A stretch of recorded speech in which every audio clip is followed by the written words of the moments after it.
Bonjour à toutes, bonjour à tous. Alors bienvenue pour la table ronde sexisme et violence en cuisine, est-ce toujours un sujet? Ça fait bientôt 10 ans que la question des violences et du sexisme en cuisine est apparue sur la scène publique, notamment par le biais de mise en cause médiatique ou judiciaire de grands chefs, souvent, ou de chefs travaillant dans des maisons connues. Et depuis toutes ces années, depuis ces environ 10 ans, 8 ou 10 ans, que la question a été posée publiquement. On a eu diverses actions qui ont été entreprises pour médiatiser et faire traiter, entre guillemets, cette question, des reportages et des enquêtes journalistiques qui ont essayé de révéler ou documenter la question, mettre au jour aussi des pratiques qui jusqu'alors étaient invisibilisées. Des tables rondes ont aussi été tenues, et c'en est encore un exemple aujourd'hui, pour discuter du sujet. Des témoignages ont été collectés, des polémiques également ont vu le jour quant aux bonnes manières de traiter la question, d'agir contre le sexisme et les violences en cuisine, et d'agir aussi pour la dénonciation du sexisme et des violences en cuisine.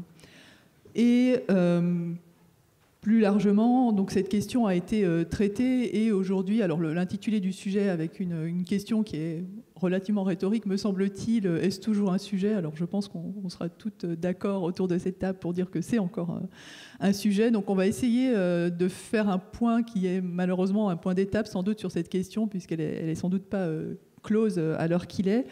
Et la question qu'on va se poser, que vont se poser les quatre invités, c'est: où en est-on aujourd'hui de cette question du sexisme et des violences en cuisine? Alors je vais vous les présenter brièvement, et puis ensuite je leur laisserai la parole pour se présenter un petit peu plus en détail.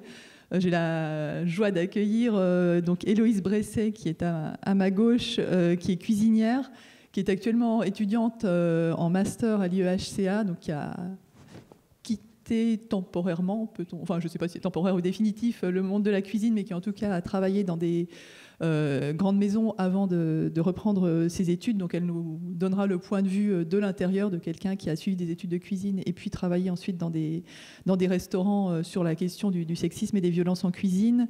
J'ai aussi la joie d'accueillir Elsa Laneri, qui est maîtresse de conférences en psychologie du travail et en ergonomie à l'Université de Lyon 2, et qui travaille notamment sur la formation professionnelle dans le monde de la cuisine gastronomie, je ne sais pas jusqu'où ça s'étend, et puis qui travaille aussi également sur l'organisation du travail dans le monde de la restauration.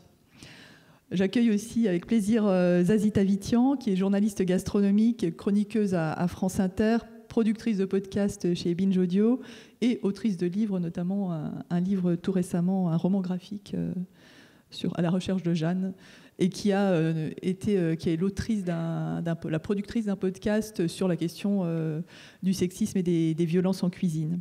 Et puis enfin, j'ai aussi le plaisir d'accueillir Constance Vidal-Durand, qui est diplômée en relations internationales et qui est actuellement chargée de mission pour le collectif #Respecte ta cuisine, qui est une association, alors je vais citer la façon dont l'association se décrit, comme agissant dans le secteur de la restauration pour faire avancer l'égalité homme-femme, défendre l'intégrité des personnes face aux violences qu'elles peuvent subir, promouvoir l'inclusion et mettre en lumière un management respectueux et collaboratif.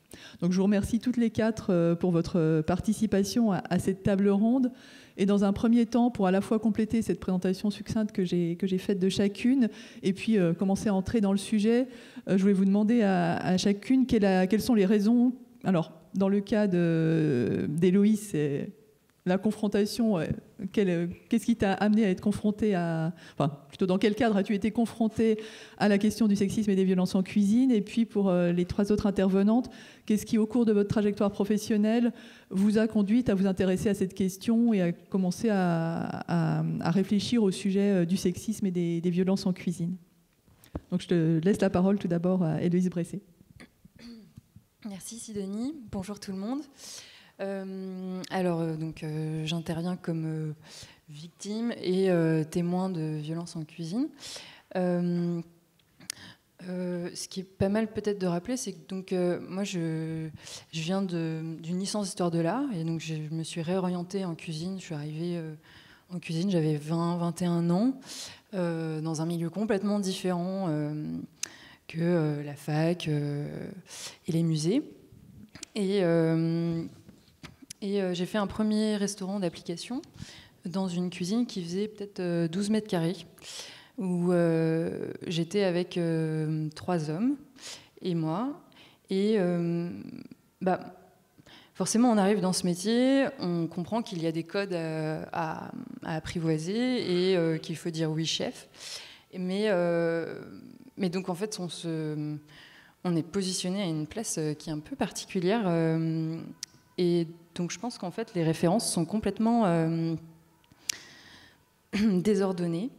Et je me suis retrouvée donc, avec ces 3 hommes, dont un chef un peu particulier, parce que il était particulièrement gentil avec moi. Tellement gentil que j'avais le droit à des petits surnoms. J'avais le droit, quand il me donnait un ordre ou qu'il me demandait de faire quelque chose, c'était une petite tape derrière le dos ou sur les fesses. Et puis après, ce qui est assez souvent, ce qu'on retrouve souvent, c'est pas mal de blagues en cuisine, assez sexistes et en fait de positions dans lesquelles on se retrouve très mal à l'aise, avec des questions gênantes, très intimes, auxquelles on n'a pas toujours envie de répondre. Et on ne sait pas quoi répondre, parce qu'on doit répondre à des gens à qui on dit oui monsieur, oui chef, et on se retrouve... Et puis, l'expérience d'après, j'ai été dans une grande cuisine étoilée, un 3 étoiles Michelin à Paris, où donc, finalement, ça a été d'autres éléments. Aussi des situations un peu gênantes, avec toujours des questions. Pourquoi qu'est-ce que ça vient faire là ? Et en fait, ce pourquoi je suis là, c'est aussi parce que à ce moment-là, on s'en rend pas vraiment compte en fait qu'on vit des choses qui sont pas normales. Et parce qu'il y a une omerta. Quand je retournais à l'école, j'étais pas bien, mais je savais pas dire pourquoi. Tout ça, c'était un peu qu'est-ce que je vais raconter, qu'il y a des blagues qui me mettent mal à l'aise, mais c'est pareil partout en fait. On culpabilise et on dévalorise en fait ce qui nous arrive. En plus, c'est des conditions de travail qui sont très vite très fatigantes, parce qu'on commence, on est censé sur le contrat commencer à 9h du matin, et souvent il faut être là aux alentours de 7h du matin, parce que sinon on n'a pas de matériel pour travailler. On a à peine le temps de manger, on finit à minuit. Donc finalement, quand on retourne à l'école, c'est peut-être le moment où justement on n'a pas envie on a envie de se reposer, quoi. Et voilà, c'est les deux grandes choses. Après, je pense qu'il y aura d'autres détails au fur et à mesure, mais ouais, des formes de sexisme un peu dissimulées, parce que bienveillantes, ou alors ordinaires, avec des surnoms. Et puis des places qu'on nous donne pas, alors qu'on se dit voilà, moi ça fait 6 mois que je suis là, l'apprenti vient d'arriver, pourquoi ? Mais bon, après tout, c'est peut-être pas une question de sexe, mais juste une question de compétences. Et puis finalement, autour de moi, ouais, c'est un peu pareil pour d'autres. Et il y a des choses parfois pas normales qui reviennent. Et qui me sont revenus d'ailleurs en m'invitant à cette table. Je me souviens d'une amie de travail qui me dit on sort après le travail pour une fois, et en fait elle me raconte que en fait sa sexualité elle est homosexuelle, et qu'elle veut surtout pas que ça se sache en cuisine, et je dis après tout, pourquoi ? Et elle me dit, mais regarde ce qu'on vit en étant une femme. Alors moi, là, mais qu'est-ce que ce serait, quoi ? Et donc voilà. Et en fait, ces choses-là, parfois on s'en rend pas compte sur le moment, mais plus tard, parce qu'on est un peu... Il y a une sorte de drogue qui se crée quand on travaille autant et qu'on aime ce qu'on fait, mine de rien. Donc c'est un peu discordant, et on continue alors que c'est pas évident et c'est pas sain. C'est peut-être un peu pour ça aussi que je suis retournée en master à propos de l'alimentation, une autre approche. Merci Héloïse. On va passer à Elsa Laneri. Oui, alors juste pour repréciser ce qu'est la psychologie du travail, parce que je crois que je suis l'une des seules dans la salle. La psychologie du travail, elle vise à étudier les comportements de l'homme au travail, en lien avec le travail, dans des situations professionnelles, dans un but de performance, de santé et de développement de l'activité individuelle et collective. Et dans ce cadre-là, on s'intéresse au processus psychique engagé dans le lien avec le rapport au travail et à l'activité de travail. Et donc, moi, je me suis spécialisée au cours de ma carrière sur ce qu'on appelle les métiers passion. Et en fait, je m'interroge sur quelles sont les répercussions de ces métiers sur les équilibres de sphère de vie, sur la santé, sur l'activité au quotidien. Et dans ce cadre-là, le secteur de la restauration est particulièrement pertinent, puisqu'on entend souvent qu'on fait ce métier par vocation, par passion. Et donc, ma question de recherche ça tourne autour de l'activité des chefs au masculin et au féminin, selon 3 objectifs: la recherche de performance, de qualité et la prévention des risques professionnels. Et dans ce cadre-là, donc, j'ai un triptyque, en fait, que j'essaye d'alimenter avec les études que nous menons sur les formes de management. Comment aujourd'hui on manage quand on est un homme? Est-ce qu'il y a une différence quand on est une femme? Quels outils on utilise? Quelle vision les personnes ont du management et quelle formation ils ont éventuellement suivi? Il y a un autre triptyque autour donc, de la formation. Qui sont les enseignants? Qui sont les formateurs de cuisine aujourd'hui? Comment on enseigne un métier qui est réputé comme difficile? Comment on apprend ou non aux élèves à se préserver? Et aussi donc du côté des commis de cuisine, qu'est-ce qu'ils en pensent, les élèves et les commis de cuisine, qu'est-ce qu'ils en pensent de ces conditions-là de formation, d'emploi? Et enfin un côté sur l'organisation, où le but c'est d'accompagner des restaurants à transformer leur modèle organisationnel, managérial. Donc là on est sur des études un peu plus longitudinales. Donc dans ce cadre-là, donc, plusieurs études ont été menées donc, sur quelles sont les représentations des chefs au masculin et au féminin sur leur activité de management. Qu'en est-il pour les chefs étoilés? Là, on est en train de réaliser une étude sur le travail en couple dans la restauration. On a aussi donc mené des études sur la transformation de restaurants traditionnels en entreprises libérées. Alors, on en reparlera un peu plus tard si ça vous intéresse. Et pourquoi j'en suis venue à ces thématiques-là rapidement? Parce qu'en fait, quel que soit l'angle du triptyque, le travail des femmes était très pertinente parce qu'elles ont un rôle particulier à jouer, parce que dans le cadre des formations, on voit bien qu'elles ont eu un vécu qui est différent, parce qu'elles ont une ingéniosité particulière sur l'organisation du travail, parce qu'elles ont une réflexivité qui est intéressante aussi à écouter sur comment on manage aujourd'hui, parce qu'elles sont peu représentées dans le secteur, et on peut le voir avec les chiffres qui ont été donnés au préalable, parce qu'il y a peu de femmes dans les concours, ou alors c'est toujours les mêmes, parce que dans l'histoire du métier, le métier a ouvert tardivement, finalement, le métier aux femmes. Et puis, comme ça a été dit tout à l'heure, parce que, pour l'anecdote, les clubs de restaurateurs ont fermé pendant longtemps l'accès aux femmes. Voilà, à peu près pour préciser de quel point de vue je parlerai dans le cadre de cette table ronde. Merci beaucoup Elsa. Donc on passe à Zazie qui a un point de vue plus journalistique. Oui, alors donc, pour répondre à la question de quand est-ce que je me suis mise à m'intéresser à ces sujets, moi ça fait à peu près 10 ans que je suis journaliste gastronomique ou spécialisée dans l'alimentation, et je pense que c'est pas un sujet auquel je me suis intéressée tout de suite. Après, j'ai toujours eu le sentiment que parler de gastronomie, parler de cuisine, ça permettait de parler de notre société sur plein de points de vue. Et je dirais qu'il y a 2 dates. Il y a MeToo en 2017 où on a commencé à entendre beaucoup de témoignages de femmes, notamment dans des milieux professionnels, et des femmes qui pouvaient du coup se parler entre elles, témoigner et se rendre compte qu'elles n'étaient pas toutes seules à vivre des situations pas normales, comme t'en parlais, Héloïse. Et d'ailleurs, je tiens à souligner ton courage de parler de ça devant une salle, parce que c'est pas évident et c'est génial de le faire. Donc il y a eu d'abord MeToo, je pense qu'il a quand même permis à beaucoup de femmes de se rendre compte qu'elles n'étaient pas toutes seules à vivre des situations anormales et violentes. Et ensuite, il y a eu cette affaire du suicide du chef Taku Sekine en 2020, donc qui était un chef qui était... il y avait une enquête qui était en train d'être faite sur lui par Nora Boisouni pour Mediapart. Il était suspecté, si je peux dire, d'avoir commis plusieurs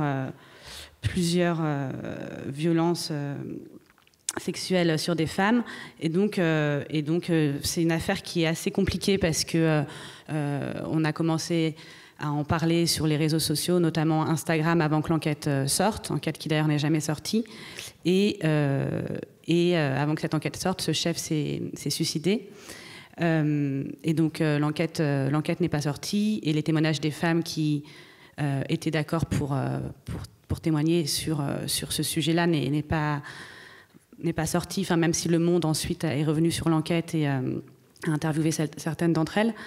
Et donc moi, ça, de mon point de vue de journaliste professionnel, c'est en fait une enquête qu'on attendait. Je me suis rendu compte au moment où il y avait des rumeurs que pas mal de mes collègues, je dis collègues parce que c'était des femmes avec qui je discutais à cette époque, avaient envie que cette enquête sorte parce que on savait, en fait, sans forcément avoir enquêté sur le sujet ou forcément l'avoir même formulé, qu'il y avait un réel problème dans ce domaine, dans la cuisine.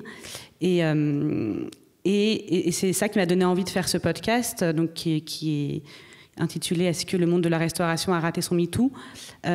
parce que je voulais comprendre ces mécanismes de violence et de sexisme en cuisine, depuis d'un point de vue peut-être historique, et puis aussi tout simplement des violences qui commencent dès l'apprentissage. C'est aussi ce que tu racontais, Héloïse. Et je voulais aussi comprendre comment les médias les traitaient et pourquoi c'était si dur, en fait, de traiter de ces sujets-là dans les médias, notamment quand on est journaliste gastronomique. Voilà. Et effectivement, ça m'a amené à découvrir beaucoup de choses. Et voilà. Merci beaucoup, Zazie. Et donc, on va passer à Constance, qui, elle, travaille pour des acteurs qui se mobilisent justement pour faire changer ces choses et faire émerger le problème. Tout à fait, merci beaucoup Sidonie. Donc en ce qui me concerne, j'ai vraiment eu l'occasion de réfléchir à la question des violences dans la restauration en rejoignant un collectif, Respecte ta cuisine. Personnellement, je l'ai rejoint en juin 2021, quelques mois finalement après la création de cette association, qui à l'origine cherchait à aider les victimes de violences dans la restauration à libérer leur parole. C'est vraiment dans la lignée du mouvement MeToo qu'évoquait Zazie que Respecte ta cuisine a vu le jour. Mais finalement, ce qui était un peu le cœur structurel, on va dire, de pourquoi créer Respecte ta cuisine, ça s'est très vite élargi à la question de comment améliorer les conditions de travail dans la restauration. Aujourd'hui, on travaille sur 4 piliers fondamentaux. Donc la prévention des violences, c'est évidemment le premier. Mais à côté de ça, on travaille aussi sur les questions d'inclusion, de valorisation du collectif et de bien-être au travail. En fait, il y a eu toute une réflexion à l'origine de Respecte ta cuisine avec un certain nombre de professionnels de la restauration, de professionnels de la RSE, du secteur associatif, sur comment véritablement justement lutter contre les violences en cuisine. Et c'est comme ça qu'on s'est dit que, en fait, il y avait d'autres sujets qui étaient évidemment en lien avec cette question. Donc quand on parle d'inclusion, on parle évidemment d'égalité femmes-hommes, mais aussi de lutte contre les discriminations plus largement, qu'elles soient racistes, qu'elles soient LGBT-phobes, qu'elles soient contre les personnes en situation de handicap. Donc évidemment, tout ça, ça a à voir aussi avec pourquoi les violences existent, notamment en cuisine. Quand on parle de valorisation du collectif, on veut vraiment montrer que dans un restaurant, s'il y a un succès, c'est grâce à tout le monde dans les équipes, que ce soit en cuisine ou en salle, que ce soit du plongeur au chef. Parce que malheureusement, aujourd'hui, souvent, le fait de ne pas bien considérer certaines personnes dans les équipes, ça peut aussi participer au fait que les violences sont acceptées et qu'on considère que les personnes qui ont des postes de pouvoir peuvent faire un peu ce qu'elles veulent. Et enfin, quand on parle de bien-être au travail, on cherche à réfléchir de façon plus large à comment, par exemple, limiter les horaires, pouvoir mieux concilier sa vie privée avec sa vie professionnelle. Et évidemment qu'aujourd'hui, on sait que s'il y a des violences dans la restauration, sans chercher du tout à les justifier, mais à les expliquer, c'est aussi beaucoup parce qu'il y a du stress, parce qu'il y a de la pression, parce qu'il y a des personnes qui font des horaires très longs, qui ont des coupures, etc. Donc finalement, en essayant de pouvoir améliorer plus largement le bien-être au travail, on cherche aussi à lutter contre les violences. Aujourd'hui, à Respecte ta cuisine, on travaille un peu à 2 niveaux. Donc l'un d'eux, en effet, c'est avec les acteurs de la restauration eux-mêmes. On a créé un label qui s'appelle la Marianne de la cuisine, qui vise à récompenser les restaurants qui mettent en place des bonnes pratiques sur ces 4 piliers. Et à côté de ça, on intervient dans les écoles hôtelières, de cuisine, les CFA, etc., pour pouvoir sensibiliser les futurs professionnels de la restauration, en leur permettant justement de savoir qu'est-ce qu'une violence, comment on peut se défendre ou chercher du soutien si on est confronté à des violences, et aussi comment ne pas les reproduire, puisque malheureusement, souvent ce qu'on voit avec les violences dans la restauration, c'est que ce sont des personnes qui ont pu y être confrontées, qui ont complètement intériorisé, normalisé ce qu'elles avaient vécu, et qui considèrent que voilà, y a une sorte de fatalité, c'est comme ça que le métier rentre. Donc nous, on est là pour, dès l'étape de la formation, pouvoir transmettre le message que justement, il n'y a pas de fatalité et que c'est possible de manager autrement. Ce qu'on fait justement en étant un collectif de restaurateurs socialement engagés, donc de RSE, qui, dans leurs établissements, à leur échelle, sont en train de chercher à faire évoluer les métiers de la restauration vers de meilleures conditions de travail. Donc voilà, on cherche vraiment à lutter contre les violences aussi en faisant la promotion du bon exemple, en montrant ceux et celles qui aujourd'hui déjà ont un peu pris ce tournant vers des pratiques plus apaisées et plus bienveillantes dans la restauration. En ce qui me concerne plus personnellement, avant de rejoindre Respecte ta cuisine, j'ai fait des études de droit et un master en genre et développement international au Royaume-Uni. Donc j'ai aussi ce point de vue-là. Personnellement, je n'ai pas travaillé dans la restauration, ce qui crée forcément un certain décalage avec beaucoup des personnes avec qui j'interagis, mais qui aussi me donne une posture, on va dire, extérieure de quelqu'un pour qui le droit, c'est un peu le premier cadre qui s'applique, que ce soit dans le monde du travail ou plus généralement. Donc c'est vrai que de ce point de vue-là, la banalisation extrême des violences, c'est quelque chose qui m'a choquée énormément quand j'ai rejoint Respecte ta cuisine et qui aussi me permet toujours de pouvoir prendre de la distance quand on m'explique que dans la restauration, c'est comme ça et pas autrement. La restauration, ça reste un univers professionnel auquel le cadre juridique s'applique.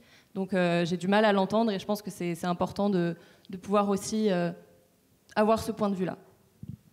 Merci beaucoup à toutes les 4. Alors, je vais rebondir sur ce que tu disais sur la spécificité du secteur de la cuisine. En fait, quand on parle de violence, c'est un terme extrêmement polysémique et il y a plein de formes. Alors, initialement, je crois que les premières affaires de violence concernaient de la violence physique et en particulier dans le secteur de la grande restauration, mais on imagine sans trop de difficulté qu'effectivement, il y a des formes de violence plus psychologiques. Tu as commencé à l'évoquer, Héloïse, sur cette violence un peu insidieuse qui émerge parfois, de la violence verbale aussi éventuellement, des violences qui sont volontaires ou involontaires. Alors, de quoi on parle quand on parle de violence, et puis quelles seraient les violences qui seraient spécifiques au secteur de la cuisine? En quoi ce secteur est plus propice à l'existence de formes de violence au travail que dans d'autres secteurs professionnels? Alors, je ne sais pas qui... Oui, allez-y. Je veux bien juste commencer en disant que déjà, moi, ce qui m'a frappée dans les études que j'ai menées, c'est d'un point de vue méthodologique, comment on questionne la violence, en fait. Moi, c'est un secteur, comparativement à d'autres secteurs, pour lequel des violences qui pourraient être identifiées comme telles, selon les définitions, ne sont pas reconnues. Par exemple, un coup de torchon, ce qui est assez fréquent dans le milieu de la cuisine, n'est pas considéré forcément comme de la violence. Or, dans d'autres secteurs, voilà. Donc déjà, je trouve que c'est intéressant de se dire comment on questionne en tant que chercheur la violence, puisqu'elle n'est pas forcément identifiée comme telle et on a un spectre différent. Du coup, nous, en tant que psychologue du travail, quand on intervient en entreprise, on a une définition de la violence qui se scinde en deux. Il y a les violences internes, donc qui sont liées à l'intérieur d'une brigade avec un supérieur, et qui prennent différentes formes. Alors, tu as commencé à en parler, mais qui sont notamment liées aussi aux conditions de travail, aux heures de travail, aux contraintes posturales, manutention. Il faut rappeler que le métier de cuisinier est considéré comme l'un des 15 métiers les plus pénibles. Et puis la forte hiérarchie pyramidale, la diversité des profils, et notamment parce que on a tellement besoin de personnes qu'on peut aussi recruter des personnes qui ne sont pas forcément formées. Et moi, tous les managers, enfin tous les chefs que j'ai rencontrés, il y en a très très peu qui se sont formés au management ou alors à la gestion de planning, mais comment on manage, voilà. Et en plus de ça, il n'y a pas forcément de lieu pour former les chefs aujourd'hui. au culte de la performance, le timing, manger chaud, bon. La moindre erreur aussi peut être, entre guillemets, fatale, puisque tu peux perdre des clients très facilement. Et on observe depuis ces dernières années un management par les avis, par les technologies de l'information et de la communication. L'envie aussi de donner du plaisir coûte que coûte aux clients, ce qui fait que on peut aussi s'oublier parfois. Puis à un secteur qui reste quand même compétitif. Donc ça, c'est plutôt sur les violences internes. Vous compléterez les filles. Et d'un point de vue externe, c'est plutôt lié aux fournisseurs, aux clients. Et on l'a dit lors d'une table ronde hier, ce client qui est considéré comme roi et qui demande à rester longtemps.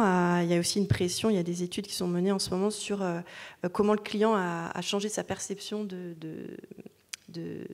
consommer, on va le dire comme ça, en restaurant. Avec le Covid, le fait qu'on peut aussi sous-estimer le métier et ses qualifications, et on le voit bien notamment avec les métiers du service, comme si ça ne nécessitait pas de vraies compétences. Et puis des violences sexistes qui demeurent. Alors là, je fais un lien aux travaux de Frediani, qui montrent que les clients ils sont pas prêts forcément à se faire conseiller par une sommelière, et que inconsciemment c'est la femme au service et l'homme en cuisine. Alors, j'ai essayé de les caractériser, mais peut-être vous complétez si vous avez d'autres exemples. Mais je me disais des violences structurelles, notamment parce qu'il n'y a pas forcément des espaces pour se changer, tout simplement, parce qu'il n'y a pas forcément de vêtements donnés par l'entreprise qui sont adaptés à la poitrine des femmes, par exemple. Physique, des petites cuisines qui font que tiens, il y a des collègues qui vont aller se frotter un peu trop près. Moral, le fait de se dire pour réussir dans le métier, je ne vais pas faire d'enfants. Et puis des collègues qui te rappellent que si tu pars, tu vas perdre ta place. Des horaires de travail qui te permettent de toute façon pas de fonder une famille dans des conditions décentes. Je dirais un peu inconsciente dans je ne sais pas si on peut l'appeler comme ça, mais dans les observations qu'on a pu réaliser en école de cuisine, on observe certains enseignants, formateurs qui, pour faire bien, vont essayer de protéger un peu certaines femmes de tâches un peu lourdes ou un peu répétitives. Ou alors, moi, ce qui m'a frappée dans les interventions qu'on pouvait faire dans les lycées, quand je leur demandais, sous la forme d'un focus group, un peu quels sont les avantages, les inconvénients pour vous de faire ce métier, deux femmes, deux jeunes filles qui m'ont dit « être une femme ». Et là, donc, il y a eu tout un débat sur « mais comment ça, être une femme ?» Ça m'a assez surpris, surtout que moi, j'enseigne la psychologie, donc il y a énormément de femmes. Et donc, il y a eu tout un débat là-dessus. Et puis, des jeunes garçons, des jeunes hommes qui me disaient « t'as qu'à avoir du caractère ». Ce qu'on ne dirait pas du tout ou peu à un homme dans ce cas-là. Et puis, symbolique, alors on en reparlera peut-être pas plus tard, mais les femmes que j'ai pu interroger ont dit que finalement, pour perdurer dans le métier, il fallait enlever tout stéréotype attribué à type féminin, donc maquillage, bijoux, tenue, etc., pour ne pas laisser d'ambiguïté sur le fait que non, je n'ai pas envie de séduire quand je viens travailler, je veux juste travailler dans de bonnes conditions. Et puis aussi parce que quand il y a des actes malveillants, ces actes ne sont pas toujours punis par les chefs, ou je pense notamment à des formateurs de cuisine qui me disaient on sait que là-bas en cuisine c'est pas terrible, que les conditions, mais on n'a pas les moyens de mettre cette entreprise sous liste noire parce que sinon on ne sait pas où mettre nos élèves, quoi. Donc il y a aussi cette tension pour certains enseignants formateurs de on veut bien former, du coup on va mettre des élèves qui sont particulièrement qui ont du coup un grand caractère, si on peut le dire comme ça, parce qu'on sait que ça va marcher. Et puis je terminerai juste, excusez-moi, je suis peut-être un peu longue, sur organisationnel, où il y a toujours quand même encore ces violences entre salle, cuisine, où du coup dans les interventions qu'on mène, on essaye de vraiment travailler sur ce collectif-là de travail. Et puis peut-être qu'on en reparlera plus tard, mais moi ce qui m'intéresse dans mes recherches, c'est pourquoi en fait on accepte ça et pourquoi on reste. Et je trouve que justement dans les émissions de télé, on la voit cette violence quand même. Mais pourtant, on la regarde quoi, en tant que consommateur. Voilà.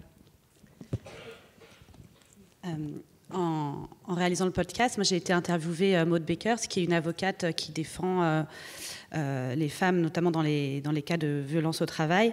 Et j'ai été voir aussi la VFT, qui est l'Association des violences faites aux femmes au travail. Et par ailleurs, j'ai suivi Bondir, qui est une association qui fait de la prévention, une association de chefs qui fait de la prévention dans les écoles de cuisine. Et il me semble quand même que ces violences sont définies dans un cadre juridique. Enfin, on parle de harcèlement moral, harcèlement sexuel, agression sexuelle et de viol. Et elles ne sont pas punies d'ailleurs de la même façon juridiquement. Constance, peut-être, tu pourras apporter des précisions. Et ce qui est intéressant, c'est de voir aussi, alors évidemment ce cadre juridique il existe, mais pourquoi c'est aussi difficile pour les femmes d'y avoir accès, pourquoi c'est si difficile de porter plainte. Maud Bakers m'expliquait, en prenant pour exemple le cas d'une cuisinière qui avait porté plainte au pénal. Elle m'expliquait comment sa plainte avait été classée sans suite.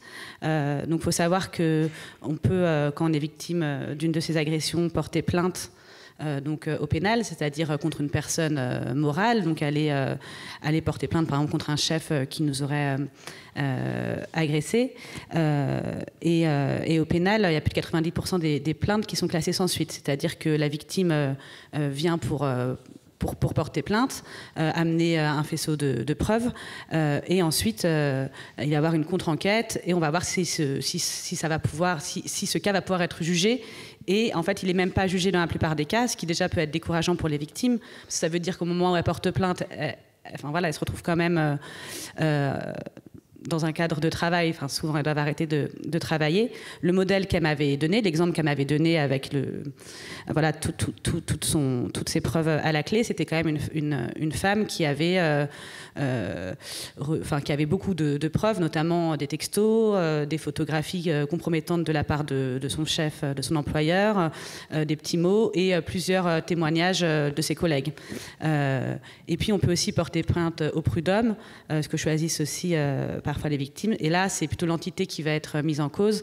Et donc souvent, imaginons, c'est le chef est aussi propriétaire de son restaurant. C'est le restaurant qui va être mis en cause, mais le chef va forcément être impliqué aussi.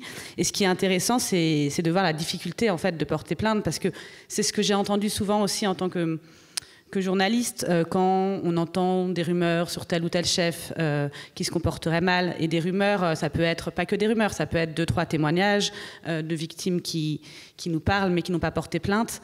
Qu'est-ce qu'on fait? Est-ce qu'on décide de parler de ce chef dans ses papiers? Est-ce qu'on décide de ne plus en parler? Et ce qu'on entend souvent, parfois de la part aussi de collègues ou de rédacteurs en chef, c'est oui, mais il n'y a pas de plainte. Ok, mais dans ce cas-là, est-ce que le journaliste, voilà, je sors un peu du sujet, mais n'a pas aussi son rôle à jouer? Et comment on fait avec sa conscience personnelle pour constituer ses propres faisceaux de preuves? Et ça, ce qui est intéressant aussi, vous parliez d'un des premiers cas qui a été révélé de violence en cuisine, un article, il me semble que c'était en 2014, et qui se passait dans le restaurant de Joël Robuchon. C'était un chef exécutif qui était mis en cause. Il y a eu une plainte qui a été portée, mais il y a eu très peu de temps après une tribune de la part du Collège de France de plusieurs chefs qui défendaient ce restaurant et qui accusaient les journalistes de faire du journalisme sale, etc. Et évidemment une plainte pour diffamation, ce qui est très courant quand des victimes portent plainte, pour leur faire peur en fait. Tout ça, c'est dans le monde de la cuisine, et encore une fois, c'est pas décorrélé quand on s'intéresse à ces sujets de ce qui se passe en règle générale dans le monde du travail quand une femme veut porter plainte contre une agression. Oui, en tout cas, ça me parle énormément ce que vous dites, et même au-delà de... Franchement, je suis hyper admiratrice de ces femmes qui sont allées jusqu'à porter plainte, parce que rien que d'en parler en fait à l'école, à un supérieur dans le restaurant, c'est pas facile. Il faut d'abord verbaliser ce qui se passe et après avoir un retour. Et je me souviens par exemple d'un événement dans le restaurant étoilé dans lequel je travaillais, où il y avait un chef, ça faisait 30 ans qu'il était là. Et donc tout le monde savait qu'il était comme ça. C'est un des chefs exécutifs, c'est intouchable, il est là depuis 30 ans. Et c'était toujours des remarques graveleuses, spéciales. Mais bon, c'était acté, quoi. Et on en reste là. Et un jour, je pars pour une période d'école, je reviens, et puis je demande autour de moi, mais il est où, chef Ah, on t'a pas raconté Bah écoute, il a été viré. Il a été viré bah, forcément, moi... En fait, avant d'être heureuse, je pense que j'étais stressée. Je me disais, mais qu'est-ce qui se passe ? Et en fait, ce qui s'était passé, c'est que il était dans la chambre froide, dans une chambre froide avec une stagiaire. Et un autre chef exécutif est passé par là et a fermé la porte et a éteint la lumière. Alors, est-ce qu'il l'a fait volontairement ou involontairement, sachant qu'il faisait toujours ça pour que les portes soient fermées ? Ça, l'histoire ne le dit pas. En tout cas, le chef qui a donc fermé ses portes a une mise à pied. Et il n'était pas là pendant une semaine. Et celui qui était enfermé, donc ce chef qui nous mettait tous très mal à l'aise avec la stagiaire, elle s'est plainte auprès de son école en disant qu'il avait eu des gestes déplacés. Et elle n'est jamais revenue. J'aimerais bien la revoir pour lui dire merci d'avoir fait ça. Et donc l'école a appelé. Donc il n'y a eu aucune poursuite judiciaire. Mais l'école a appelé le restaurant. Et donc le grand chef, donc pour des questions de popularité, j'imagine, a dit, écoutez, ça va être simple... Il a viré son chef, et un de ses chefs exécutifs, et s'en est resté là. Je pense qu'il a dû dire, ok, on veut pas que ça se sache, on va faire ça comme ça. Elle va aller dans un autre stage, le chef il va s'en aller, et comme ça tout le monde va se taire parce que tout le monde sera content. Mais pour nous en cuisine, c'était un énorme changement qu'il soit plus là. Donc oui, je voulais rappeler ça, c'est que c'est pas facile d'en parler. C'est encore moins facile parce que forcément ça fait bien de travailler dans un restaurant étoilé. Donc s'il faut... c'est dangereux pour sa carrière de remettre ça en cause ou de changer de restaurant. Quand j'étais en BTS à Ferrandi, on nous a proposé de monter une start-up. Donc super. Et dans les propositions de start-up, j'ai proposé à mes camarades de classe qu'on monte un réseau social. Enfin, je connaissais pas encore la forme que ça aurait prise pour que ce soit anonyme ou pas, à quel degré, mais où on pouvait échanger entre les restaurants et échanger nos expériences, surtout en tant qu'apprentis des restaurants dans lesquels on avait été. C'était pas pour pointer du doigt les restaurants dans lesquels ça se passe mal, ou de manière un peu cachée, mais en tout cas pointer dans ceux chez qui ça se passe bien, et donc voilà, mettre en valeur ça pour que tous ces restaurants qui eux ont, j'ai envie de dire, ne méritent pas d'avoir des apprentis parce qu'ils s'en occupent pas comme il faudrait, et c'est pareil pour leur personnel, prennent exemple en fait. Et mes camarades n'ont pas du tout voulu suivre parce que on travaillait tous dans des grandes maisons, tous dans des étoilés parisiens, et ils se disaient mais si jamais on me voit mon nom avec cette start-up, mais demain je sais pas dans quel restaurant je pourrais aller, alors que aucun de nous avait envie de vivre ça d'autant plus. Et d'ailleurs, dans ces camarades, je vois que plus de la moitié n'ont pas continué en cuisine. Voilà, c'était pour... Pardon. Je voulais juste rebondir sur... parce que Elsa, tu disais... tu parlais des écoles où on disait, oui, mais où est-ce qu'on va mettre nos apprentis si on n'a plus ces chefs soupçonnés peut-être de violence, etc.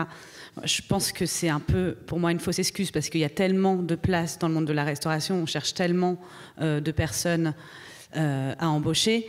Moi, ce que je trouve hallucinant, c'est dans les écoles, des dirigeants, des personnels des écoles qui peuvent être au courant de ce genre de comportement de la part de chefs et qui continuent à y envoyer des élèves.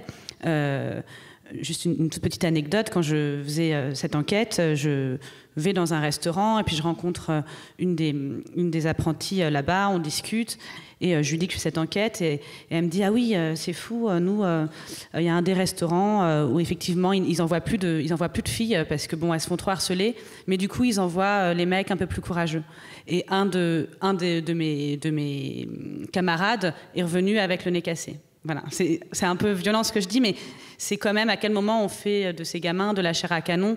Pour moi, ce serait quand même peut-être une des règles de base après des plaintes par des étudiants qui, on le rappelle, sont quand même des très jeunes, quoi, qui reviennent de ces cuisines et qui est au moins une enquête interne de fait, et surtout qu'on n'envoie plus des gamins comme de la chair à canon, quoi. C'est peut-être une des questions que je voulais vous poser aussi sur qui doit agir et à quel niveau on doit agir. On a vu, tu as déjà parlé de la responsabilité des journalistes pour parler de ces questions-là, la responsabilité éventuellement aussi des écoles et bien sûr aussi des entreprises elles-mêmes. Donc d'après votre expérience, quels vous sembleraient les bons leviers ou les bons niveaux d'action pour arriver vers une situation qui soit plus désirable ? Alors, pour répondre à ta question, Sidonie, je pense que, évidemment, il y a une responsabilité du côté des écoles. En effet, c'est ce que tu disais, Zazie, hein, évidemment. Nous, donc, on intervient dans un certain nombre d'écoles hôtelières, de CFA, de lycées professionnels. C'est des endroits où on a la chance d'avoir des responsables pédagogiques ou des enseignants qui sont sensibilisés sur la question des violences dans la restauration, qui souvent en ont assez d'avoir les témoignages d'élèves qui reviennent avec des histoires de fourchettes enfoncées dans des mains, de remarques sexistes à répétition, ou encore de nombreux autres comportements qui en effet sont violents, hein. Je suis entièrement d'accord avec toi, Zazie, c'est dur de devoir le dire, mais en même temps, c'est quand même une réalité. Nous, on a toujours voulu intervenir dans les écoles pour pouvoir être au niveau de la formation, pour pouvoir donner les clés en fait, aux jeunes aussi pour savoir reconnaître une violence. C'est un peu ce que tu disais, Héloïse, sur... des remarques graveleuses, je me permets de te citer. Typiquement, des remarques graveleuses, juridiquement, ça va être ce qu'on appelle un agissement sexiste, des propos qui sont liés au sexe d'une personne qui porte atteinte à sa dignité ou qui crée à son encontre un environnement qui peut être intimidant, hostile, humiliant ou offensant. Je me permets de rappeler cette définition parce qu'elle existe et parce qu'en fait, des remarques graveleuses, ce sont des agissements sexistes. C'est déjà une forme de violence, ce sont des violences verbales et qui souvent, vont être un peu la base d'un continuum de violence qui peut malheureusement aller jusqu'aux violences physiques ou aux violences sexuelles. Donc nous, vraiment, intervenir dans les écoles, c'est permettre aux jeunes de savoir reconnaître qu'est-ce qui relève d'un conflit au travail, qui est quelque chose qui peut arriver. Ça peut arriver de perdre son sang-froid. Et à l'inverse, qu'est-ce qui relève de violence ? À quel moment on franchit le niveau de l'illégal ? Et une fois que ce seuil est franchi, donc que les jeunes sachent qu'ils ont évidemment la possibilité de porter plainte, mais aussi qu'il existe de nombreux interlocuteurs vers qui se tourner pour trouver du soutien. En effet, porter plainte, ça peut être quelque chose de très dur. C'est psychologiquement difficile, économiquement difficile dans certains cas. Ça peut prendre du temps et malheureusement, on sait qu'aujourd'hui, il y a une très forte proportion de plaintes qui sont classées sans suite. Mais à côté de ça, il y a quand même beaucoup d'associations, par exemple, qui peuvent déjà apporter une écoute, peuvent orienter vers les bons interlocuteurs. On peut avoir accès à des experts juridiques ou des experts psychologiques gratuits qui peuvent aussi fournir un soutien. Et je pense que ça, c'est déjà aussi un premier niveau qui est très important à rappeler, en plus de celui qui est évidemment de l'interne. Si des jeunes peuvent trouver des soutiens dans les entreprises où ils et elles travaillent, c'est déjà quelque chose. On peut avoir des supérieurs hiérarchiques violents, ça ne veut pas dire que tout le monde dans un restaurant l'est. Donc ça peut être aussi important de chercher du soutien parmi ses collègues, parmi peut-être le chef qui peut ne pas malheureusement être au courant de certains comportements qui se passent dans sa cuisine, ou qui peut être au courant et décider de passer outre. Aller le voir et signaler ça par écrit, c'est aussi engager sa responsabilité. Aujourd'hui, il y a une obligation de sécurité qui s'applique aux employeurs et il ne faut pas hésiter à chercher justement à ce qu'elle soit bien mise en œuvre. Merci. D'autres pour les autres moyens d'action Moi, je suis ravie de voir qu'il y a de plus en plus d'actions comme ça, et je pense que ça doit vraiment passer par l'éducation et la sensibilisation pour savoir ce que c'est, parce qu'en fait, on culpabilise alors qu'en fait, c'est simplement qu'on ne sait pas ce qu'on fait, quoi. On ne sait pas ce qu'on vit, et déconstruire ces modèles, en fait, parce que parfois on parle des chefs, mais parfois c'est le chef de parti, et qui a 18 ans. Mais parce que le pauvre, en fait, entre guillemets le pauvre, bien sûr, mais lui, c'est le seul modèle qu'il a jamais eu. En fait, il connaît que ça. Donc lui, il croit qu'on parle comme ça. C'est comme ça qu'on fait en cuisine. Et ça, c'est compliqué quand il faut déconstruire des références, des modèles de communication qui sont plus valables. C'était des choses qui ont été abordées dans ta formation en cuisine, c'est les questions des violences ou... Non, jamais moi. Du genre, non pas... Non. Moi, je voudrais juste compléter, parce qu'en fait, dans le monde de la cuisine, particulièrement peut-être, il n'y a pas il n'y a pas tant d'espace pour penser son travail au quotidien dans un cadre un peu sécurisé. Ça s'apprend, mais il n'y a pas forcément ces espaces-là. Et forcément, quand on met quelqu'un sous pression, avec tout ce qu'on a cité comme critères de performance, de rentabilité, très vite, on arrive à des comportements complètement déviants. Alors, si je peux quand même juste préciser quelque chose que je voulais dire quand même, ce qui est intéressant aussi dans notre échantillon, c'est que déjà, c'est difficile de trouver des femmes chefs non étoilées, parce que elles ne sont pas forcément mises en avant dans leurs établissements. Donc on a eu beaucoup de mal à les identifier.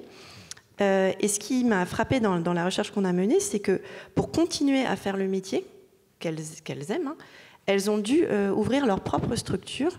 Et quand je leur ai demandé à qui appartenait la structure, pour la grande majorité, la structure appartenait à des hommes. Donc voilà, c'était juste pour l'anecdote. Alors, de mon point de vue, ce qu'on essaie de mettre en place pour changer, agir. On essaie de travailler sur les conditions de travail. Donc, tu en as parlé tout à l'heure. On essaye de voir ce qui fonctionne, ce qui ne fonctionne pas. Donc, toujours un peu au cas par cas, puisque ce qui fonctionne dans un restaurant peut ne pas l'être dans un autre. Aujourd'hui, ce que j'appréhende de plus en plus dans mes recherches, c'est qu'il y a de plus en plus d'intellectuels de type Bac+5 qui rentrent dans le monde de la cuisine et qui amènent des nouvelles manières de penser le travail, de le structurer. Et je trouve ça assez intéressant. Alors évidemment, il y a plein d'autres choses sur lesquelles il faut se former, travailler, etc. Mais ça amène de nouvelles respirations et dans lesquelles il n'y a pas forcément les mêmes problématiques qu'on retrouve dans des restaurants de type traditionnel. Donc voilà, on essaie d'expérimenter des choses donc autour des heures de travail, de management, comme je le disais. Mais en tout cas, ce qui apparaît dans les recherches qu'on mène, c'est que pour pouvoir travailler sur les heures de travail décentes, donc ne plus être en coupure, ce qui apparaît, c'est que du coup, le soir, vous avez un service plutôt de planche et vous n'avez pas forcément un repas puisque du coup, ça coûterait trop cher et que les établissements, il faut aussi que les établissements fassent bar. Donc, vous voyez, ce n'est pas tout à fait applicable à tous les types d'établissements. Donc, les conditions de travail, on essaye d'agir là-dessus. Tout ce qui est en lien avec les stéréotypes de genre. Et là, je reprends les travaux qui ont été faits par d'autres, mais sur tant que la femme sera objet de désir et doit être belle et se taire, etc., on n'arrivera pas forcément à changer aussi les mentalités. C'est pour ça que nous aussi, on intervient dans des lycées pro pour justement essayer de travailler sur ces représentations-là, mais aussi en soutien aux enseignants et aux formateurs de cuisine qui, pareil, ont peu d'espace en fait pour se former, peu d'espace pour penser et pour partager leurs tours de main, leurs trucs et astuces quand il y a des situations conflictuelles qui, aussi pour certains, les remettent en situation de violence qu'ils ont eux-mêmes subies plus tôt, sans pouvoir toujours l'avoir travaillé. Mais je dirais aussi, alors là je vais pas ça va pas vous plaire, mais je pense que je rejoins assez les propos de Frediani qui dit qu'il faut aussi que les femmes chefs changent. Parce que elles montrent que les femmes chefs, elles demandent moins souvent de l'aide, elles sont moins elles sont moins médiatiques, elles sont plus indépendantes, elles travaillent plus souvent statistiquement dans des petits établissements, donc avec moins de personnes, et elles ont du mal à lâcher prise. Et du coup, je trouve que c'est aussi des données intéressantes. Et hier, dans une table ronde, il y a quelqu'un qui disait les femmes appellent les femmes. Et donc, du coup, si elles médiatisaient un petit peu plus leur façon de travailler, sans être étoilées, des chefs, peut-être que du coup, ça donnerait encore plus envie à d'autres femmes chefs qui n'ont pas forcément envie des étoiles dans les yeux de continuer. Et puis, je le redis, les clients aussi qui ont un rôle à jouer et de se dire que une femme, elle peut être chef et elle peut être une bonne chef aussi. En tout cas, voilà, les recherches qu'on a menées montrent que les femmes chefs ont quand même se questionnent beaucoup plus, alors je ne sais pas si c'est lié au secteur ou au genre, mais sur leur manière de manager et n'ont pas forcément, en fait, ont une absence de pouvoir d'agir parce qu'elles voient bien qu'il y a un problème, elles ont fui cela, mais elles ne savent pas tellement comment s'y prendre non plus, parce que une fois de plus, c'est un métier d'être manager en fait. Et donc il n'y a pas forcément l'espace, il n'y a pas forcément le temps.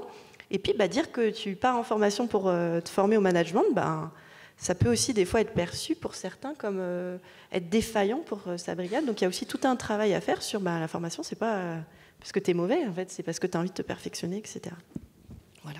Il avait été question d'entreprises libérées, de labellisation. Est-ce que vous pouvez nous en dire un petit peu plus sur ce que c'est que ces labels ou ces entreprises qui entrent dans ce cadre-là? C'est moi qui en ai parlé, oui, puisque c'est le label qu'on a créé à Respecte ta cuisine, qui s'appelle donc la Marianne de la cuisine, et qui se fait un peu en deux temps.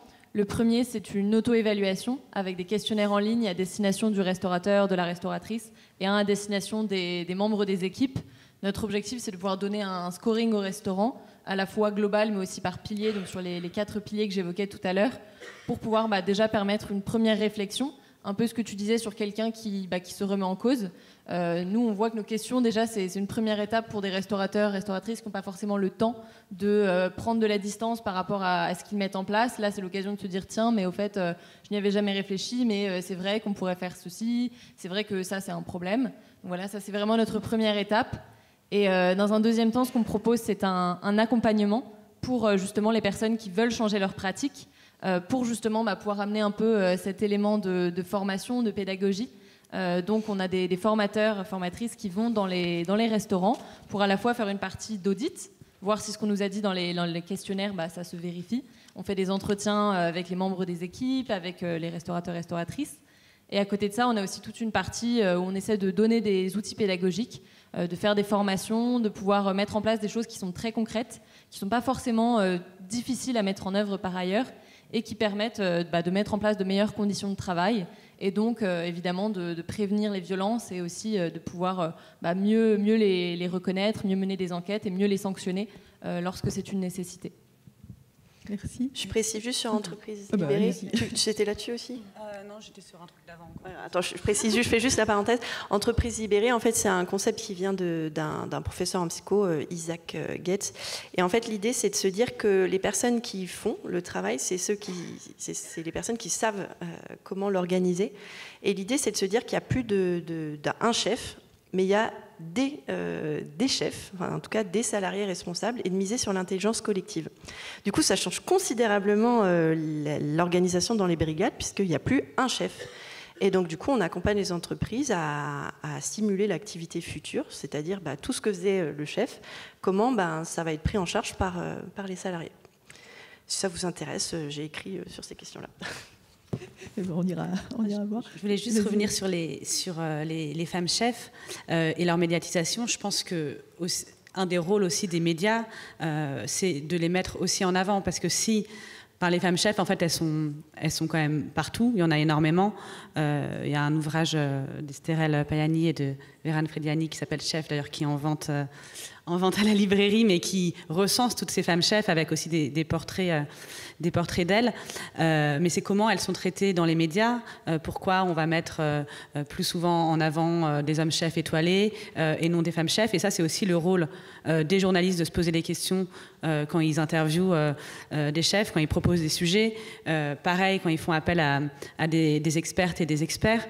Et ça, c'est aussi une de nos responsabilités pour faire bouger les choses, montrer d'autres modèles de chefs et encore une fois, pas forcément le modèle... se dire que le modèle auquel tout le monde doit accéder, c'est celui du restaurant étoilé.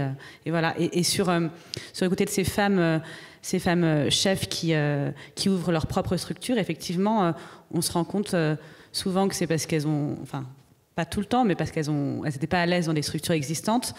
Et puis, il y a aussi encore une autre question de toutes ces personnes qui arrêtent la cuisine en cours de route. Ça, je ne sais pas si vous avez des chiffres là-dessus, mais quand on est journaliste, quand on commence à s'intéresser à ces sujets, et c'est d'ailleurs Estérelle, qui est une collègue, qui m'en avait parlé, quand on commence à poser les questions on interviewe, je ne sais pas... une agricultrice ou une personne qui travaille dans le monde de la restauration mais plus en cuisine, et qu'on tend l'oreille. Moi, j'ai entendu plusieurs fois, je faisais de la cuisine et puis j'ai arrêté. Et puis on peut s'arrêter là et dire ok, voilà. Et on peut poser la question de pourquoi. Et très souvent, moi, de mon expérience, de ce que j'entends, c'est parce qu'elles ont vécu des situations violentes et compliquées en cuisine. Donc c'est aussi, je crois qu'on est journaliste, de garder ça en tête, et dans les sujets qu'on propose et dans les interviews qu'on fait, parce que c'est encore une fois pas forcément facile pour les femmes déjà qui doivent tenir leur restaurant, tenir leur affaire, travailler énormément, d'aller elles-mêmes se médiatiser et communiquer sur ce qu'elles font. Et c'est pas forcément elles qu'on vient chercher quand on parle de ces sujets-là en plus. Et est-ce qu'il y a une place dans les médias pour la question des violences en cuisine en général, par rapport à l'image plutôt glamour de la cuisine qui est plutôt portée par les médias autour de la cuisine et de la gastronomie? Est-ce qu'il y a une place pour la question des violences, et est-ce qu'il y a une place notamment pour la question des violences hors des grands palaces, chefs 3 étoiles et autres qui focalisent l'essentiel de l'attention médiatique? En gros, est-ce que c'est un sujet que vous pouvez porter en tant que journaliste ou pas? Je pense qu'on peut proposer n'importe quel sujet. Après, c'est vrai que dans les pages lifestyle ou gastronomie des magazines, c'est pas forcément ce qu'on attend de nous, que pour pas mal de rédac chefs, c'est pas un sujet politique, et donc c'est pas nous, journalistes gastronomiques, qui avons à enquêter dessus. Mais je pense qu'il faut le porter. Après, il faut se rappeler, comme souvent, les victimes ont rien à gagner. C'est-à-dire que c'est... Pour elles, toutes ces femmes qui viennent parler, qui prennent la parole en public, c'est jamais pour se faire mousser. C'est quand même quelque chose qui est compliqué, quoi, de prendre la parole en public, d'être porteur de cette parole. Pour certains journalistes freelance qui sont aussi parfois dans des considérations précaires de leur métier, porter ces sujets, c'est énormément de travail. On le voit avec... Un des premiers journalistes qui a enquêté sur ces sujets-là, qui parlait notamment de ce qui se passait au pavillon Le Doyen, qui a eu une plainte pour diffamation. Quand on est journaliste, qu'on n'a pas forcément une rédaction derrière dont on est sûr qu'elle va nous soutenir jusqu'au bout, c'est vraiment des... Il faut aussi avoir du courage pour le faire. En tout cas, il faut que des grosses rédactions s'emparent de ces sujets et donnent les moyens à leurs journalistes d'enquêter sur ces sujets-là. Je pense qu'il y aurait beaucoup de choses à faire. Je veux bien juste rajouter, il y a ce que tu dis effectivement, mais il y a aussi, à mon avis, dans le rôle de journaliste, c'est aussi de montrer tout ce qui est fait et comment la cuisine peut être faite autrement, en fait, avec mettre en exergue toutes ces initiatives. Parce que moi, alors moi, je viens de Lyon, donc à Lyon, il y a quand même pas mal de restaurants pour le coup, et il y a plein d'initiatives qui sont mises en œuvre au sein du bassin.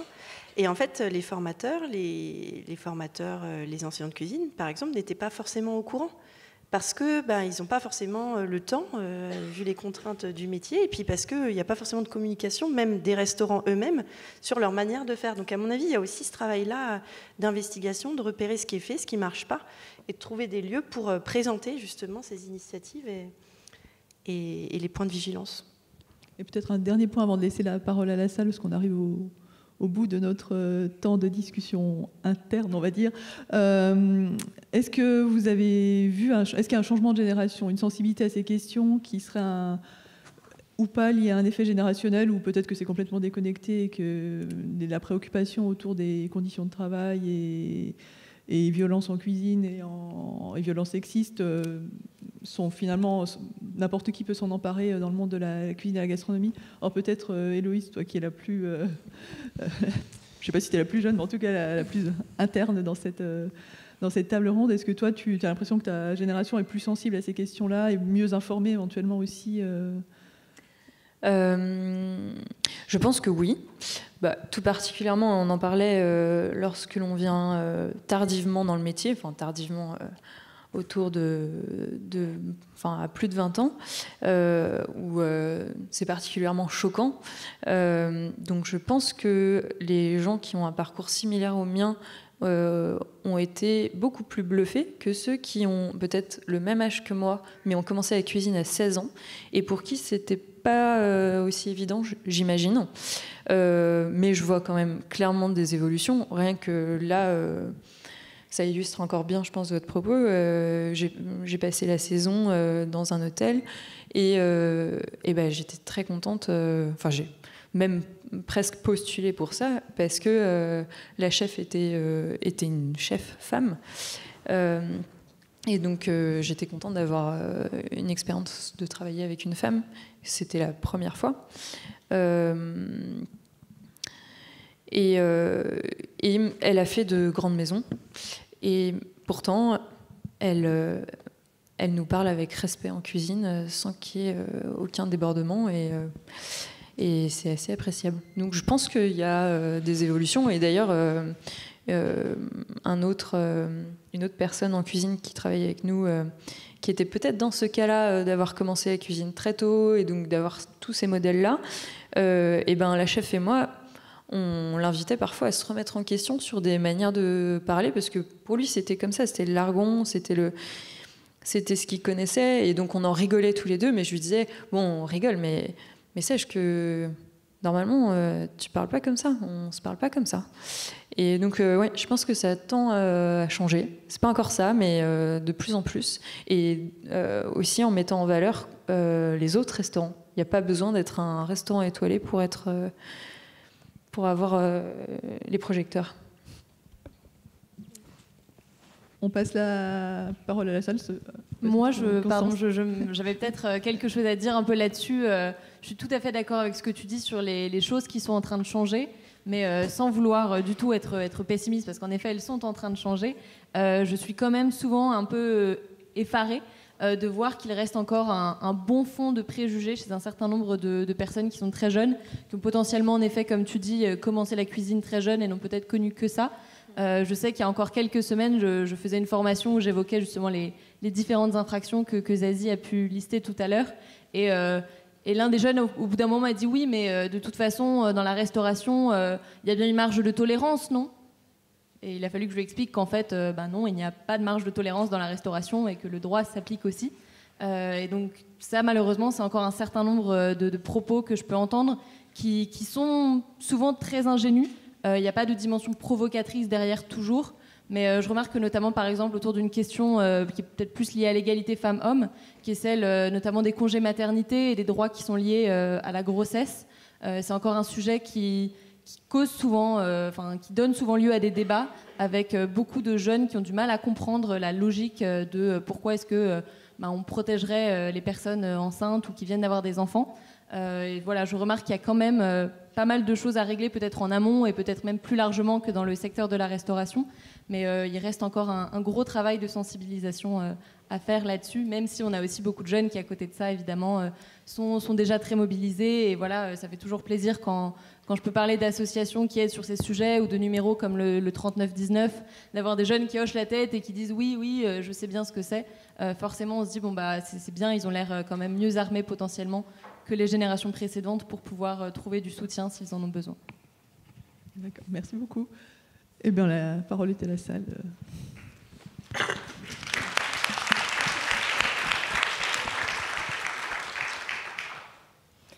Bonjour, donc je suis Virginie, je suis nutritionniste à Tours. Je vais rebondir sur le mot armée parce que c'est une info juste que je voulais partager avec vous. Véridique, hier soir je cuisinais chez moi tranquille et j'aime bien écouter un podcast de France Inter dans mes oreilles pendant que je cuisine. Et il y avait une émission mercredi qui parlait des initiatives des jeunes pour aller vers un monde meilleur, et notamment des jeunes qui parlaient de comment s'armer contre le sexisme. Et mon message s'adresse aux jeunes qui sont ici en salle Télém. C'est un petit jeu de cartes qui s'appelle « Moi, c'est Madame ». Et c'est un jeu de cartes qui consiste à apprendre, et j'y ai pensé quand vous parliez, Héloïse, de ce que vous avez vécu en cuisine, qui consiste à apprendre un peu de répartie. C'est comment nous aussi, en tant que femmes, on peut se faire respecter des hommes sans être ni violente, ni quoi que ce soit non plus. Et c'est un petit jeu de cartes qui pourrait s'offrir aux garçons comme aux filles pour s'entraîner aussi à s'armer en attendant que le monde change, puisque grâce à cette table ronde, on comprend qu'on va aller vers du mieux et c'est chouette. En même temps, il y a la réalité de terrain pour celles et ceux en cuisine. Je dis celles et ceux parce que ça concerne aussi le sexisme LGBT, etc. Ça s'appelle « Moi, c'est Madame ». C'est des jeunes qui ont créé ce jeu de cartes avec des exemples de... C'est un jeu de rôle, en fait. On se distribue les cartes et on est tour à tour soit dans le rôle de celui qui agresse, soit dans le rôle de celui qui est agressé. Donc ça veut dire que les garçons peuvent se retrouver dans le rôle de celui qui a agressé au détour de ce jeu de cartes. Et le but, c'est de répondre, d'avoir une répartie respectueuse, bienveillante et en même temps qui nous affirme. Alors on a des questions en dessous. Enfin oui, je sais pas. Oui, bonjour. Tout d'abord, en fait, je voudrais quand même remercier Héloïse pour l'intervention, parce que c'est vrai que... Alors moi, j'ai commencé la cuisine, j'avais 14 ans, rentré en école hôtelière à 14 ans, et c'est vrai que tout ça, en fait, on le vit au quotidien, que ce soit moi par mes professeurs et par toutes les entreprises où j'ai pu passer, étoilées ou pas. Et maintenant, je suis enseignant en cuisine, et c'est vrai que j'essaie de faire passer un peu ce message sur le sexisme et sur les violences, à la fois pour la gente féminine, mais aussi masculine, hein, parce qu'il y a aussi cette violence qui est en cuisine. Et pour rebondir sur ce que vous dites, il y a une réelle omerta en fait en cuisine. On ne parle pas de ces choses-là. Que ce soit dans un restaurant traditionnel, les brasseries, hein, toutes les brasseries dans lesquelles vous allez tous manger, et on va tous manger, il y a cette violence qui est même encore plus flagrante. Moi, j'ai des apprentis qui vivent des choses, vous imaginez même pas. C'est vraiment au XXIe siècle. Maintenant, on peut plus vivre ça. Et je pense qu'il y a réellement un travail en fait conjointement à faire. Et je trouve ça dommage que ça soit porté que par des femmes.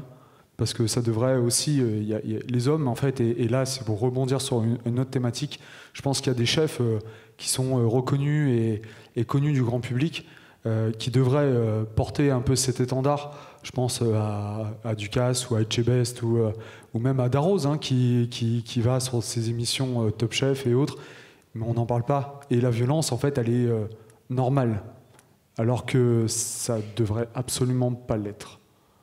Voilà.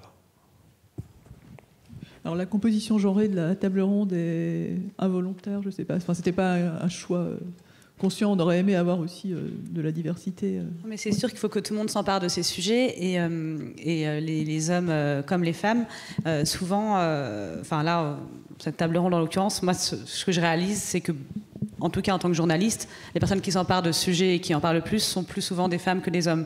Et il y a beaucoup d'hommes journalistes, ils ont leur place dans les médias, personne ne les empêche de s'emparer de ces sujets-là. Pareil pour les hommes chefs, en fait. Après, pour rebondir sur ce que vous dites, je sais que, par exemple, le premier chef qu'on a labellisé à Respecte ta cuisine, c'est Éric Guérin, de La Mare aux Oiseaux, qui typiquement est un chef qui, je crois d'ailleurs, avait participé à ton podcast, il me semble, qui lui-même a été confronté à des violences et a d'ailleurs commis un certain nombre de violences lui-même, le dit, hein, il a eu un management qui était très brutal. Et il a justement souhaité pouvoir mettre en place d'autres pratiques et évoluer et apprendre comment évoluer. Et nous, c'est un soutien très important de notre collectif et on est très heureux de pouvoir justement montrer que la lutte contre les violences, c'est un sujet qui concerne autant les femmes que les hommes. Et d'ailleurs, merci beaucoup. D'ailleurs, il y a une autre forme de sexisme qui tend vraiment à exister, bien malheureusement, qu'on appelle le sexisme bienveillant. On en parlait un petit peu, où du coup des hommes vont dire bah non, mais moi je suis pas sexiste, regarde, je veux des femmes dans ma cuisine parce que pour moi les femmes ça calme les troupes. Mais en fait on est encore en train de catégoriser des compétences et de leur donner un sexe, et donc là ça va au détriment des femmes et des hommes. Voilà, c'était pour... Je suis désolé, je prends jamais la parole normalement, je me présente mes excuses de devoir la prendre, juste sur ce que vient de dire Constance. Quand vous donnez un label à quelqu'un, je ne parle pas du chef qui a été cité, mais un des chefs que vous pourriez bientôt labelliser, vous menez une réelle enquête sur leur profil, leurs antécédents. Je prends simplement un exemple qui est antérieur à votre activité. M6, pendant un moment, avait fait une émission justement qui luttait contre la violence en cuisine, avec à l'époque Cyril Lignac qui était étendard, avec un nombre de chefs qui le suivaient sur cette démarche, chef et chef, et je me souviens d'une chef qui était invitée dans toutes les émissions de télé justement pour expliquer que c'est pas bien la violence en cuisine, sauf que moi quand j'étais prof au lycée Belliard, je suis envoyé des gamins, je les voyais revenir avec quelquefois des arcades sourcilières en sang offertes directement par cette dame. Donc je pense qu'il y a vraiment une enquête à mener avant de blanchir des personnes qui cherchent à être blanchies. Non, mais c'est vrai que c'est un vrai sujet et c'est très compliqué, je pense, et les labels, et quand on est journaliste, de faire un vrai fact-checking, parce qu'évidemment, il y a aussi des personnes médiatiques qui vont communiquer par opportunisme sur leurs bonnes pratiques, et en fait, sans enquête derrière, comment savoir si c'est une façon de se donner le beau rôle et de parler de soi, ou un vrai engagement. Et ça, c'est une vraie question à se poser. En tout cas, en journaliste, je pense que pouvoir y répondre, c'est encore une fois avoir les moyens d'enquêter pendant longtemps, et voilà. Je veux bien tenir le micro. Merci de me le confier. Je remercie beaucoup Kylian d'avoir évoqué cette violence des femmes, parce que je crois qu'on ne s'en sortira pas si nous ne pouvons pas penser, moi c'est plutôt la question des violences, des humiliations faites aux étudiants en médecine que j'ai beaucoup travaillé ces dernières années. Si vous connaissez Omerta à l'hôpital de Valérie Auslander, on est extrêmement frappé dans le livre courageux qu'elle a fait de l'omniprésence de la violence des femmes entre elles ou à l'égard des apprenants en santé, des jugements sur le corps, les propos grossophobes, sexistes peuvent vraiment émaner dans le milieu de travail en santé des femmes elles-mêmes. Donc il me semble que nous avons à nous saisir même de ces aspects qui peuvent paraître particulièrement difficiles, et que nous avons aussi en commun. En vous entendant dans cette table ronde très stimulante ce matin, je me disais que tout ce que les externes et les internes en fac de médecine peuvent nous rapporter est très proche de ce que vous avez évoqué. Et nos collègues historiens ce matin nous donnaient une piste, un peu comme le bloc opératoire. La cuisine est un lieu sexualisé, érotisé, et les enseignements, les lieux d'enseignement sont phallicisés d'une certaine manière, et avec ce culte de la performance que vous évoquiez, l'hôpital et le restaurant se rejoignent. Donc il me semble que nous avons tout intérêt à penser ces questions dans différents milieux d'apprentissage, et que nous avons aussi à voir pourquoi, effectivement, dans certaines équipes, dans certains services, il n'y a pas ces violences. Nous avons probablement à penser aussi la manière de faire des hommes des alliés dans ces questions. Nous avons non seulement à vouloir développer des lieux pour penser, mais aussi à promouvoir ce que j'appellerais un langage de la subversion, mais un langage critique. Parce que ce qui est exigé et à l'hôpital et dans les restaurants, c'est la docilité. c'est avant tout l'imposition de la docilité.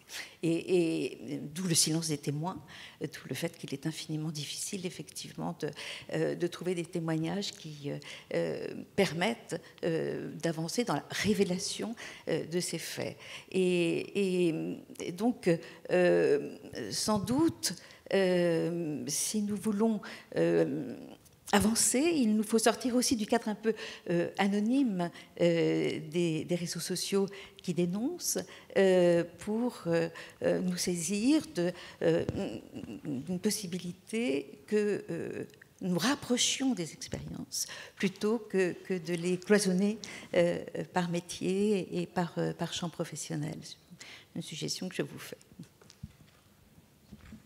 Ouais, je complète juste parce que du coup, mes deux secteurs, c'est les intermittents du spectacle et les cuisiniers. Et en fait, il y a plein de points communs, donc je rejoins complètement ce que vous dites.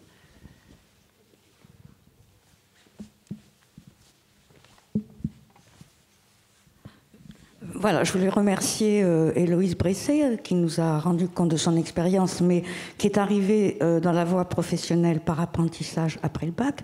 Et je voudrais m'adresser aux élèves qui sont présents, aux élèves de Baillet et de Cloué, qui, eux, ont embrassé la voie professionnelle sous statut scolaire. Et je voudrais leur demander, est-ce qu'il y a bien toujours dans le cadre de l'enseignement et des heures d'enseignement général, des heures où on aborde quand même le droit du travail, des heures où on aborde aussi les conventions collectives. Est-ce que ça existe toujours?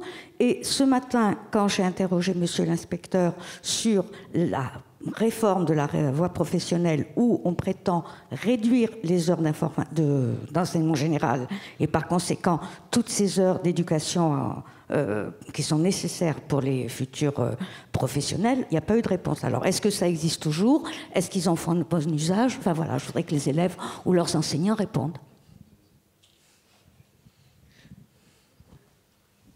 Je vais excuser les élèves de lycée Baillet, parce que comme ils vous ont servi le petit déjeuner, ils sont rentrés maintenant, non pas se reposer, mais ils sont partis en cours, tout simplement. Hein. Par contre, je peux amener un élément de réponse, si tu veux, Sidonie, compte tenu que le concours des enseignants a évolué depuis cette année. Il y a une nouvelle épreuve lors du recrutement des enseignants qui est tournée justement sur la capacité à se voir gérer des situations difficiles telles que celles qu'on évoque et une capacité à avoir une bonne relation individuelle avec les élèves, qui vient répondre plus ou moins à cette nécessité de discipline civique que vous évoquez et qui n'est pas encore totalement mise en place.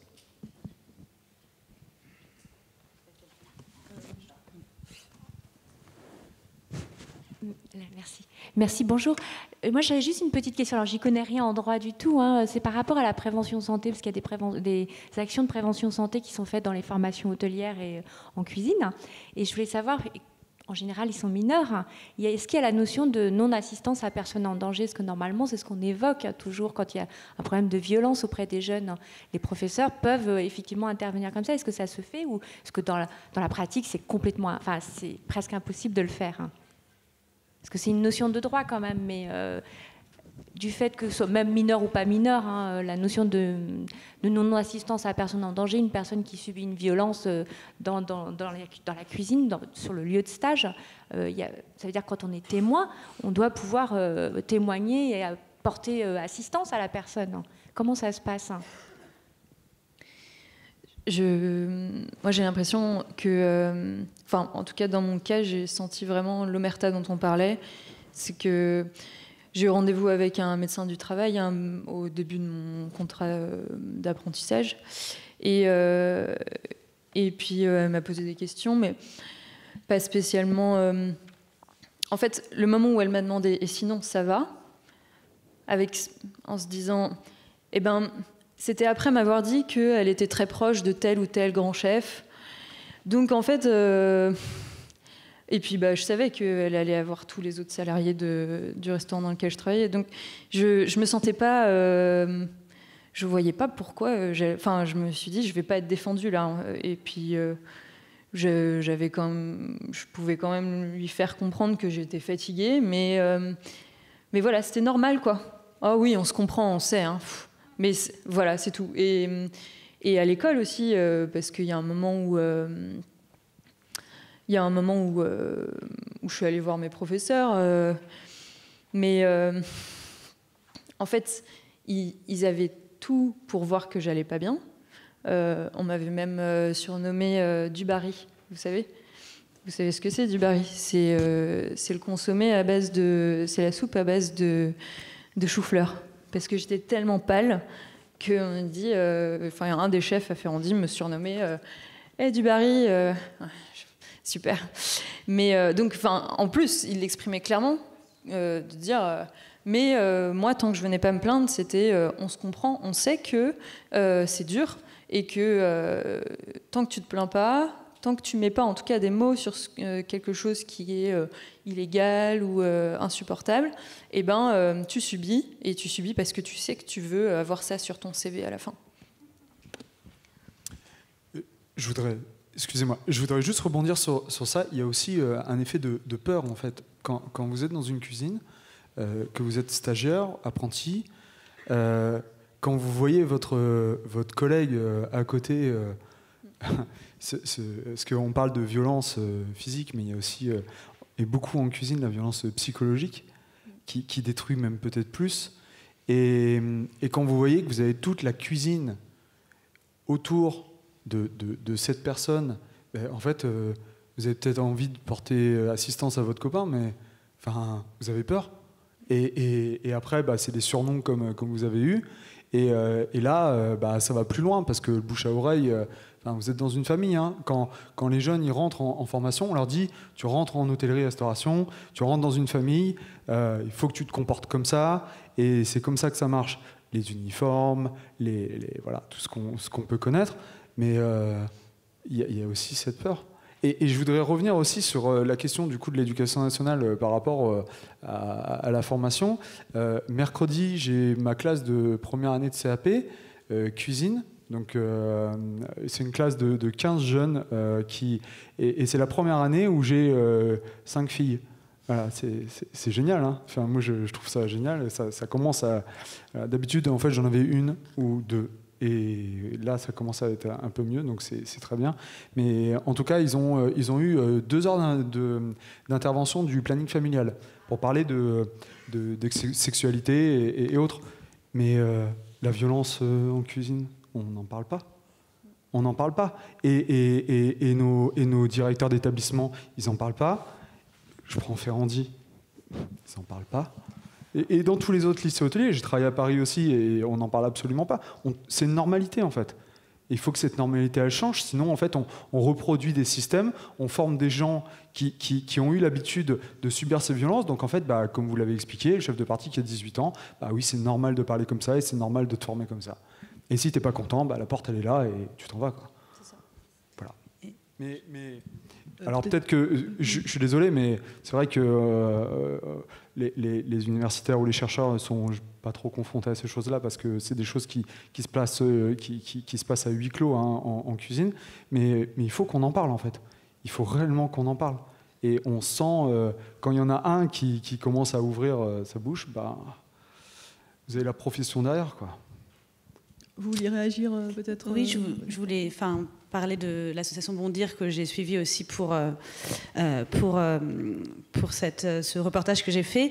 Donc c'est des femmes, c'est que des femmes chefs, c'est ouvert aux hommes aussi, mais c'est des femmes qui ont répondu à la création de cette association.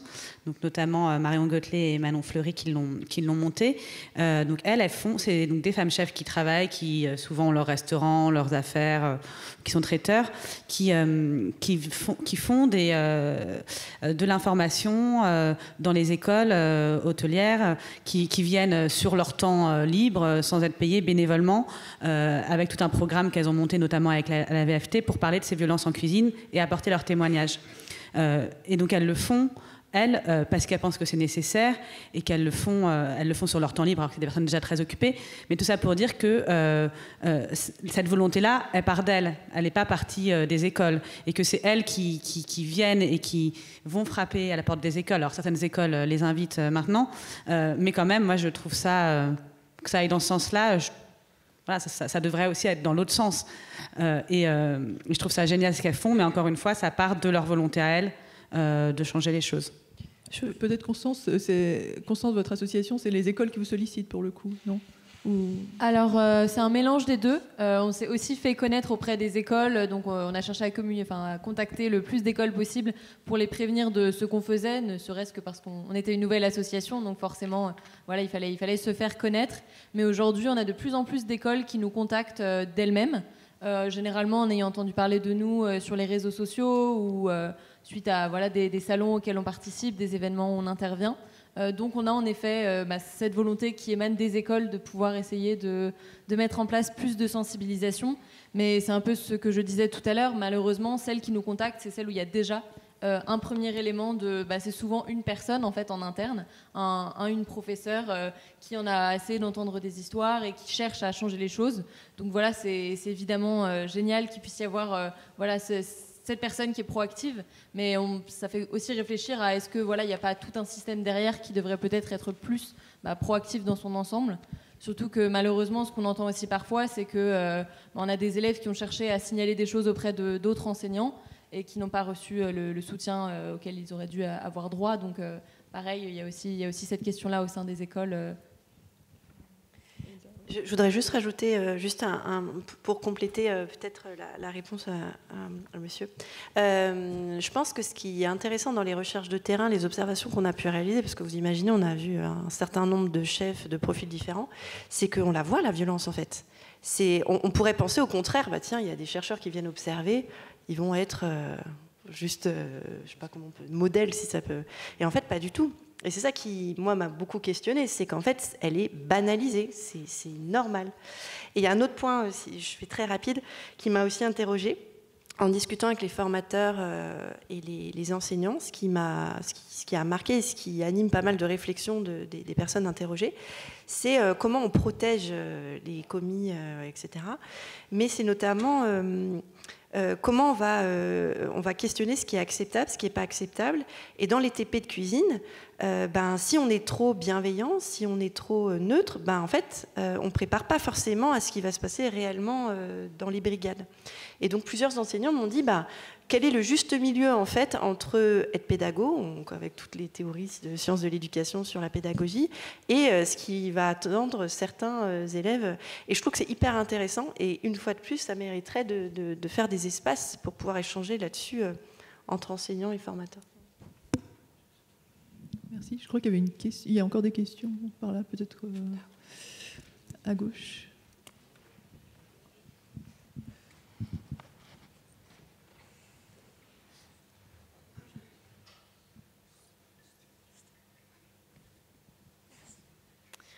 Bonjour, donc, je suis étudiante en licence cuisine et gastronomie à Angers.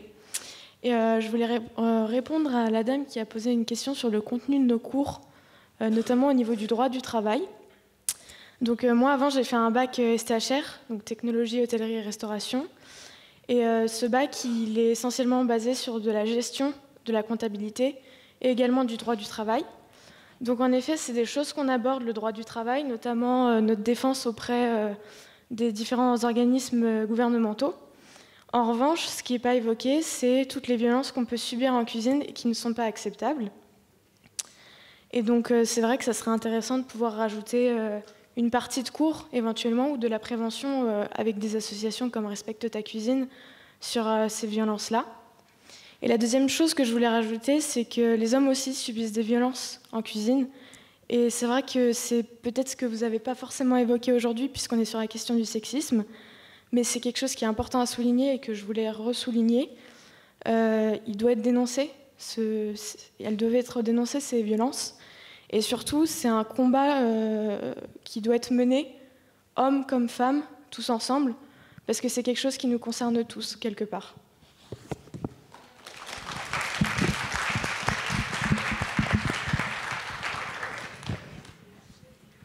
Je crois qu'il y avait une autre question au bout du rang. Non.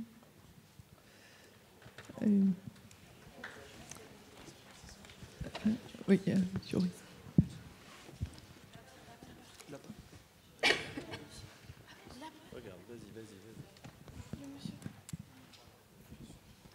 Oui, Pascal Horry, pour faire justement le lien avec la table ronde précédente, primo, je pense que les historiens devraient plus s'intéresser à cette question.